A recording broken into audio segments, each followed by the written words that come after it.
En Corrèze, sur le lac du Causse, malgré le mauvais temps, les jeunes rameurs s'affrontent depuis hier. La relève de l'aviron français est en compétition durant 3 jours. 1400 jeunes rameurs et rameuses sont présents pour se départager 22 titres de champion de France cadets et juniors. Sur place et sous la pluie, Paul Thierry et Pierre Gauthier. Au moment de se positionner sur la ligne de départ, Matteo, jeune rameur de l'équipe de Libourne, n'est pas très bavard. Mais il est concentré et surtout, il sait que ses coéquipiers sont derrière lui. Je sens qu'ils me collent, j'ai confiance en eux et on verra comment se déroule la course. Vous stressé ? Un peu, comme d'habitude quoi. L'objectif pour ces 4 garçons, la qualification pour la finale pour peut-être décrocher un titre de champion de France dans leur catégorie.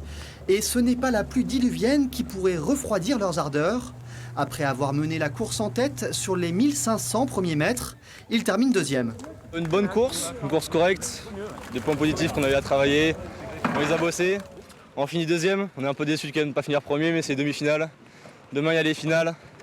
On attend qu'une chose, c'est de chercher la breloque, la médaille, quoi.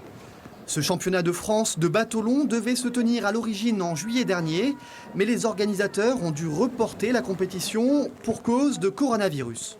Le défi, c'était déjà d'y arriver parce que c'est vrai que les contraintes sanitaires, on s'en rend compte aujourd'hui que c'est difficile à tenir. Aujourd'hui, on a la chance de pouvoir accueillir du public. C'était important pour moi et pour l'ensemble de la ville de Brive de maintenir un événement qui est l'aviron et reste une activité majeure quand même sur le bassin bréviste. Les épreuves se terminent demain. Si vous souhaitez voir la fine fleur de l'aviron français se départager les différents titres de championne et de champion de France, prévoyez quand même un imperméable.